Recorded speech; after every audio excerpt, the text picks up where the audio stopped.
सुप्रसिद्ध कञ्चनजङ्घा 7-in-1 अगरबत्तीको उत्पादक सावित्री अगरबत्ती उद्योग प्रस्तुत गर्दछ प्रकृतिको सुगन्धले भरिएको मिठो सुवास जसले घरलाई शुद्ध र वातावरणलाई शान्त बनाउँछ। ओम सम्रानी कपधूप। दर्शकबिन नमस्कार, केन्द्रबिन्दु समाचारमा यहाँहरूलाई स्वागत गर्छु। म मनोज नेउपाने। दर्शकबिन, केन्द्रबिन्दु समाचारमा हामी दिनभरिका महत्त्वपूर्ण तथा खोजमूलक समाचारहरू सम्प्रेषण गर्ने गर्छौँ। आजको केन्द्रबिन्दु समाचार सुरु गरौँ प्रमुख शीर्षकहरूबाट। 1-2 दिनमै सरकारको समर्थन फिर्ता लिने प्रचण्डको उद्घोष। आफ्ना लागि पार्टीमा ढोका बन्द गरिएको माधव नेपालको गुनासो। स्वरोजगार कोषले मुलुकभरका 12,000 युवालाई स्वरोजगार बनाउँदै स्थानीय तहका सहकारी तथा बैंक मार्फत ऋण उपलब्ध गराइने। सूचनाको हक कार्यान्वयनका लागि उच्च स्तरीय संयन्त्र आवश्यक रहेको ठहर। सिंहदरबारमा सूचनाको हक सम्बन्धी डेस्क राख्न सुझाव। नरेन्द्र मोदीको बङ्गलादेश भ्रमणको विरोधमा हिंसात्मक प्रदर्शन, कम्तीमा 5 प्रदर्शनकारीको मृत्यु। र हिमचितुवा घिमिरे जापानका खोतेजुसँग भिड्दै सबैभन्दा कम उमेरका नेपाली बक्सरका रूपमा सहभागी हुने। जस्तै परिस्थितिमा पनि होन्डा छ सधैँ तपाईसँगै। त्यसैले अब होन्डा हुनेछ तपाईसँग मात्र 1 रुपियाँको डाउन पेमेन्ट वा 1 रुपियाँको EMI वा 1% इन्ट्रेस्ट रेटमा। थप जानकारीका लागि यी नम्बरमा कल गर्नुहोस् वा माथि दिएको लिङ्क क्लिक गर्नुहोस्। होन्डा छ सधैँ तपाईसँगै। International School of Tourism and Hotel Management. दर्शकबिन, अब पुरा समाचार। युवा पुस्ताका चर्चित अन्तर्राष्ट्रिय बक्सर खेलाडी अविरल घिमिरेले K1 फेस्टिभल 2021 को तयारी पूरा गरेका छन्। आइतबार जापानको टोकियो सहरमा आयोजना हुने सो महोत्सवमा उनले जापानका बक्सर खोतेजुसँग भिडन्त गर्दैछन्। हिमालयन चितुवा नामले विश्व प्रसिद्ध अविरल सो महोत्सवमा भाग लिने कम उमेरका पहिलो नेपाली युवा खेलाडी भएको बताइएको छ। हेरौँ पुरा समाचार। युवा पुस्ताका चर्चित अन्तर्राष्ट्रिय बक्सर खेलाडी अविरल घिमिरेले K1 फेस्टिभल 2021 को तयारी पूरा गरेका छन्। आइतबार जापानको टोकियो सहरमा आयोजना हुने सो महोत्सवमा उनले जापानका बक्सर खोतेजुसँग भिडन्त गर्दैछन्। विश्व चर्चित सो भिडन्त हेर्न 10,000 भन्दा बढी जापानीले टिकट लिइसकेको आयोजकले जनाएको छ। अन्तर्राष्ट्रिय बक्सिङ खेलाडी एवं प्रशिक्षक देवकुमार घिमिरेका सुपुत्र अविरलले बुवाकै विशेष प्रशिक्षणमा महोत्सवको तयारी गरेका हुन्। उनले आज सामाजिक सञ्जाल मार्फत महोत्सवको आवश्यक तयारी पूरा भएको जनाएका छन्। प्रशिक्षक देवले पनि सामाजिक सञ्जाल मार्फत नेपाली बक्सर K1 फेस्टिभल 2021 मा छनौट हुनु आफैमा प्रतिष्ठाको विषय भएको र महोत्सवमा भाग लिएका अविरललाई माया, साथ र समर्थन दिन विशेष आग्रह गरेका छन्। उनका अनुसार सो भिडन्त आबेमा युट्युब च्यानल मार्फत हेर्न सकिनेछ। महोत्सवमा विश्वका चर्चित बक्सरलाई मात्र खेलाइने गरिन्छ। हिमालयन हिमचितुवा नामले विश्व प्रसिद्ध अविरल सो महोत्सवमा भाग लिने कम उमेरका पहिलो नेपाली युवा खेलाडी भएको बताइएको छ। सानो उमेरमा बक्सिङमा ऐतिहासिक सफलता हात पार्दै आएका उनले हालै सम्पन्न विश्वको प्रतिष्ठित K1 किक बक्सिङ अन्तर्राष्ट्रिय प्रतियोगिता 2020 मा दोस्रो स्थान प्राप्त गर्न सफल भएका थिए। उनी नेपालको तर्फबाट कम उमेरमा सो प्रतियोगितामा भाग लिने पहिलो बक्सर समेत भएका थिए। 21 वर्षीय बक्सर अविरलले ब्राजिलियन खेलाडी फिलिपसँग सो प्रतियोगितामा प्राविधिक कारणले मात्र पराजित हुनु परेको थियो। चन्द्रगिरी नगरपालिका 12 गुर्जुधारा निवासी उनीहरू विगत 5 वर्षदेखि जापानको नागोया सहरमा बस्दै आएका छन्। महोत्सवलाई जापान सहित अन्तर्राष्ट्रिय खेल क्षेत्रले उच्च महत्त्वका साथ हेर्ने जनाइएको छ। बङ्गलादेशमा भारतीय प्रधानमन्त्री नरेन्द्र मोदीको भ्रमणको विरोधमा हिंसात्मक प्रदर्शन भएका छन्। प्रहरी र प्रदर्शनकारी बीच झडप हुँदा कम्तीमा 5 जनाको मृत्यु भएको BBC बङ्गलाले जनाएको छ। बङ्गलादेशको 50औं स्वतन्त्रता दिवसको उपलक्ष्यमा आयोजित उत्सवमा सहभागी हुन 2 दिनका लागि मोदी शुक्रबार राजधानी ढाका पुगेका हुन्। एउटा इस्लामिक धार्मिक सङ्गठनले शनिबार पनि विरोध प्रदर्शनका कार्यक्रम राख्नुका साथै आइतबार हडताल आह्वान गरेको छ। हेरौँ पुरा समाचार। बांग्लादेशमा भारतीय प्रधानमन्त्री नरेन्द्र मोदीको भ्रमणको विरोधमा हिंसात्मक विरोध प्रदर्शनहरू भएका छन्। बांग्लादेशको 50औं स्वतन्त्रता दिवसको उपलक्ष्यमा आयोजित उत्सवमा सहभागी हुन 2 दिनका लागि मोदी शुक्रबार राजधानी ढाका पुगेका हुन्। एउटा इस्लामिक धार्मिक संगठनले शनिबार पनि विरोध प्रदर्शनको कार्यक्रम राखेको छ भने आइतबार हडताल गर्ने घोषणा गरेको छ। शुक्रबार भएको प्रदर्शनमा प्रहरीले कारबाही गर्दा चटगाउँमा 4 जना र ब्राह्मणबारियामा 1 सहित कम्तीमा 5 जनाको मृत्यु भएको प्रहरी तथा स्थानीय स्रोतलाई उद्धृत गर्दै बीबीसी बंगालले जनाएको छ। ढाका सहित विभिन्न स्थानमा प्रहरीसँग भएको झडपमा कैयौं मानिसहरू घाइते भएको बताइएको छ। बीबीसी बंगालका अनुसार ढाकामा विगत केही सातादेखि वामपन्थी र दक्षिणपन्थी संगठनहरूले भारतीय प्रधानमन्त्री नरेन्द्र मोदीको आसन्न भ्रमणको छुट्टा-छुट्टै विरोध गरिरहेका थिए। ढाका विश्वविद्यालयमा विद्यार्थीहरूले पनि मोदीको भ्रमणको विरोध गर्दै आएका थिए। विदेशी नेताहरूको भ्रमण तथा देशको स्वतन्त्रता दिवसलाई दृष्टिगत गरेर ढाकामा सुरक्षा व्यवस्था कडा पारिएको थियो। ढाकामा शुक्रबारको प्रार्थनापछि मानिसहरूले मोदी विरुद्ध नारा लगाउन तथा तोडफोड गर्न थालेपछि प्रहरीले कारबाही गरेको ढाका स्थित बीबीसी संवाददाताले बताएका छन्। अन्य स्थानमा पनि विरोध चर्किँदा हिंसा भयो।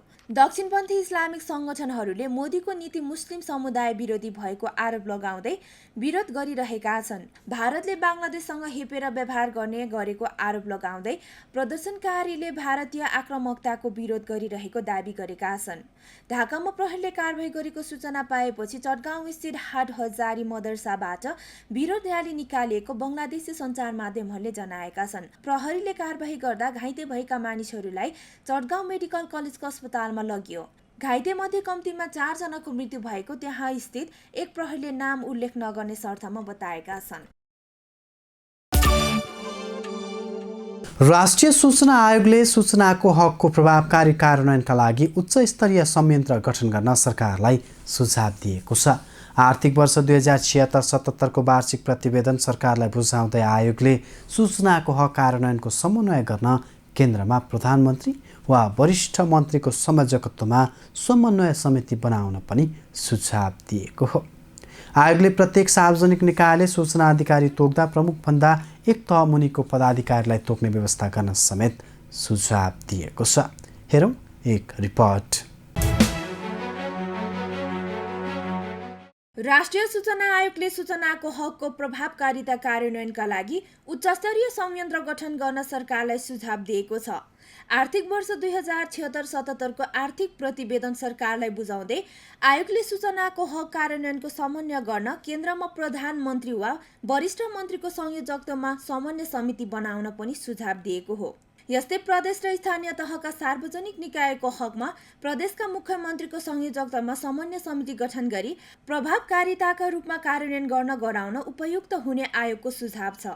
सूचना अधिकारीहरूलाई सक्षम सबल र अधिकार सम्पन्न तथा प्रोत्साहित बनाउन नियमित रूपमा प्रशिक्षण दिने व्यवस्था तथा स्रोत साधनले युक्त बनाउने र सूचना मागकर्ताले सजिलै सम्पर्क गर्ने सहजताका लागि सूचना अधिकारीहरूलाई स्थायी प्रकारको मोबाइल सेट, सिम कार्ड तथा इन्टरनेट सुविधा उपलब्ध गराउन पनि सुझाव दिएको छ।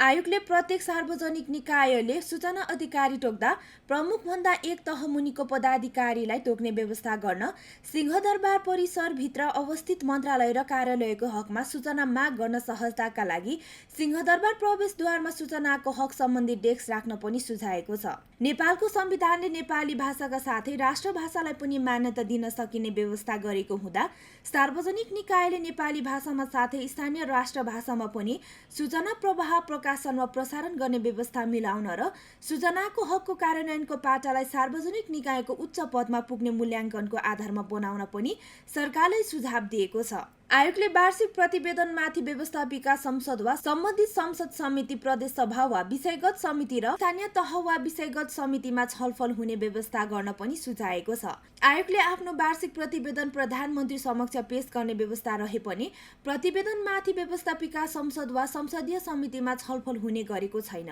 सूचनाको हक सम्बन्धी ऐन 2064 को दफा 25 को उपदफा 1 ले आयोगको वार्षिक प्रतिवेदन संसदमा पेश गर्नुपर्ने व्यवस्था रहेको छ। आयोगले आर्थिक वर्ष 2076-77 मा आफूले गरेका काम कारबाहीको वार्षिक प्रतिवेदन शुक्रबार प्रधानमन्त्री केपी शर्मा ओली समक्ष हस्तान्तरण गरेको थियो। युवा तथा साना व्यवसायी स्वरोजगार कोषले 12,000 बेरोजगार युवालाई स्वरोजगार बनाउने लक्ष्य लिएको छ। कोषले चालु आर्थिक वर्षमा ती युवालाई लक्षित गरेर 5 नयाँ कार्यक्रम मार्फत स्वरोजगार कार्यक्रम सुरु गरेको हो। कोषले स्थानीय तहबाट 3.5% ब्याजमा ऋण लिएर कोषले तिनै स्थानीय तहमा बेरोजगार युवालाई स्वरोजगार बनाउन 2 लाखका दरले 3.2% ब्याजमा ऋण उपलब्ध गराउने भएको छ। हेरौँ एक रिपोर्ट। युवा तथा साना व्यवसायी स्वरोजगार कोषले 12,000 बेरोजगार युवाहरूलाई रोजगार बनाउने भएको छ। कोषले चालु आर्थिक वर्षमा ती युवालाई लक्षित गरेर 5 नयाँ कार्यक्रम मार्फत स्वरोजगार बनाउन सुरुवात गरेको हो। आर्थिक अभावका कारणले स्वरोजगार बन्न नसकेका युवाहरूलाई कोषले 2 लाख सहुलियत दरमा ऋण उपलब्ध गराउँदै आएको छ।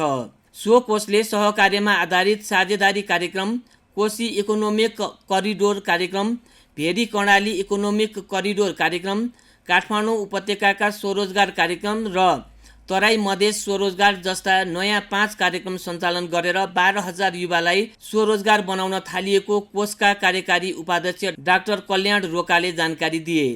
उनले अहिले ती कार्यक्रमको सञ्चालनका लागि अनुगमनको कार्य भइरहेकाले चाँडै नै युवालाई कर्जा प्रवाह गरेर स्वरोजगारमुखी कार्यक्रम सञ्चालन गरिने बताएका छन्। ती युवालाई आफूले जानेको सिप, क्षमता र ज्ञानका आधारमा व्यवसाय सञ्चालन गर्नका लागि कोषले 3.2% ब्याजमा 2 लाख उपलब्ध गराउनेछ। कोषले स्थानीय तहसँग सहकार्य गरेर युवालाई स्वरोजगार बनाउन लागेको हो। स्थानीय तहबाट 3.5% ब्याजमा ऋण लिएर कोषले तिनै स्थानीय तहमा बेरोजगार युवाहरूलाई रोजगार बनाउन 2 लाखका दरले 2.3% ब्याजमा ऋण उपलब्ध गराउने भएको छ।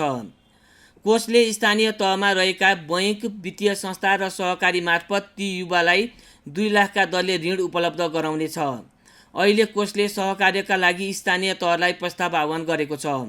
साझेदारी कार्यक्रमका कार्यक्रम संयोजक नरबहादुर साउदले 12 स्थानीय तहले साझेदारी गर्नका लागि प्रस्ताव पेश गरेको जानकारी दिए। यस वर्ष स्थानीय तहका 5,000 युवालाई स्वरोजगार बनाइने लक्ष्य लिएको छ। दर्शकबिन, अब आजको टप 1 न्युजको पालो। नेकपा माओवादी केन्द्रका अध्यक्ष पुष्पकमल दाहाल प्रचण्डले केही दिनमै आफ्नो पार्टीले सरकारलाई दिएको समर्थन फिर्ता लिन बताएका छन्। बृहत नागरिक आन्दोलनले शनिबार गरेको अन्तर्क्रियामा बोल्दै उनले संसद विघटनलाई असंवैधानिक भनेर सडकमा गएका दलहरूबाटै हतारमा समर्थन फिर्ता नलिन आफूमाथि जबरजस्त दबाव रहेको स्पष्ट पारे। यस्तै सोही अन्तर्क्रिया कार्यक्रममा एमाले नेता माधव कुमार नेपालले पार्टीभित्र आफ्ना लागि ढोका बन्द गरिएको गुनासो पोखेका छन्। हेरौँ यसै विषयमा तयार यो रिपोर्ट। नेकपा माओवादी केन्द्रका अध्यक्ष पुष्पकमल दाहाल प्रचण्डले 1-2 दिनमै सरकारलाई दिएको समर्थन फिर्ता लिने बताएका छन्। बृहत नागरिक आन्दोलनले शनिबार गरेको अन्तर्क्रियामा प्रचण्डले भने, अब म नैतिक र राजनीतिक ढङ्गले धेरै दिन पर्खिन सक्दिनँ। सरकारलाई दिएको समर्थन छिट्टै फिर्ता हुन्छ। राजनीति जतासुकै जाओस्, त्यसमा धेरै सोचेर भएको छैन। हिजो सडकमा भएका दलहरूबीच न्यूनतम सहमति होस्, सरकारलाई दिएका समर्थन फिर्ता र अविश्वासको प्रस्ताव दर्ता एकैपटक होस् भनेर मात्र दारा खिचेर समर्थन कायम राखेको उनको भनाइ छ। मैले भनिराखेको छु, नैतिक र राजनीतिक ढङ्गले म अब धेरै दिन पर्खिन सक्दिनँ। मैले जुन सरकारलाई प्रतिगामी भनेको छु त्यसलाई मैले समर्थन गर्न सक्दिनँ, चाहे राजनीति जतासुकै जाओस्। मैले मेरो राजनीति र मेरो नैतिकतालाई मैले बचाउनु पर्दछ। म केही दिनभित्र नै त्यो प्रक्रिया अगाडि बढाउँछु। तर मेरो कोसिस के हो त भने, कमसे कम यो परिवर्तित परिस्थितिमा प्रमुख राजनीतिक दलहरू जसले प्रधानमन्त्रीको कदमलाई असंवैधानिक र अलोकतान्त्रिक भनेर सडकमा गयौँ, ती राजनीतिक दलहरूको बिचमा अबको निकासबारे एउटा न्यूनतम सहमति र समझदारी होस्, अविश्वासको प्रस्ताव दर्ता गर्ने र समर्थन फिर्ता सँगसँगै होस् भन्नको निम्ति मात्रै मैले दारा किटेर समर्थनलाई 1-2 दिन रोकेको मात्रै हो। कार्यक्रममा एमाले नेता माधव कुमार नेपालले सर्वोच्च अदालतले विचित्रको फैसला गरेर छोडेको पार्टीमा घोक्र्याएर पठाएको बताएका छन्। उनले सर्वोच्चले जस्तो फैसला गरे पनि त्यसलाई मानेर पुरानै पार्टीमा फर्किएको भनाइ राखे। आज म बडो अप्ठ्यारो महसुस गर्दैछु। त्यही पार्टीमा मलाई फेरि सर्वोच्च अदालतले घोक्र्याएर पठाइदिएछ। सर्वोच्च अदालतले बडो विचित्रको फैसला गरेको छ। दुईटा पार्टीहरूले स्वतन्त्रताका साथ, स्वायत्त पार्टीहरूले निर्भीकताका साथ निर्णय गरे कि हामी एकताबद्ध हुन्छौँ भनेर। एकताबद्ध हुन्छौँ भनेपछि एकताबद्ध भए। एकताबद्ध भइसकेपछि निर्वाचन आयोगले प्रमाणित पनि दियो, दर्ता प्रमाणपत्र प्रदान पनि गर्यो, नेपाल राजपत्रमा प्रकाशित पनि भयो। त्यसपछि दुईटै राजनीतिक दलहरू एकताबद्ध भएर नेपाल कम्युनिस्ट पार्टी नेकपा बन्यो। त्यसले सबै हिसाबले वैधानिकता प्राप्त गरिसकेपछि 200 भन्दा बढी उपनिर्वाचनहरू भए अनि त्यसका अलावा थुप्रै गतिविधि भए। त्यसपछि सर्वोच्चले भन्छ त्यो बेलामा गरिएको एकतालाई हामी मान्दैनौँ। कस्तो विचित्रको कुरा। जनता समाजवादी पार्टीका नेता महन्त ठाकुरले देशमा सङ्कट परेपछि मात्रै आफूलाई सम्झिने गरेको बताएका छन्। एमाले पार्टीभित्रको आपसी लडाईले राजनीतिक सङ्कट देखिएको उनको भनाइ छ। उनले आफ्नो पार्टीको मागका विषयमा लिखित सम्झौता गर्नुपर्ने विचार पनि व्यक्त गरे। प्रधानमन्त्री केपी ओलीले आफ्ना माग सम्बोधन गर्ने प्रतिबद्धता जनाएको धारणा उनको थियो। हामी त न्यायको खोजीमा छौँ, तपाईँहरूसँग पनि उहाँहरूसँग पनि। के गर्नुहुन्छ?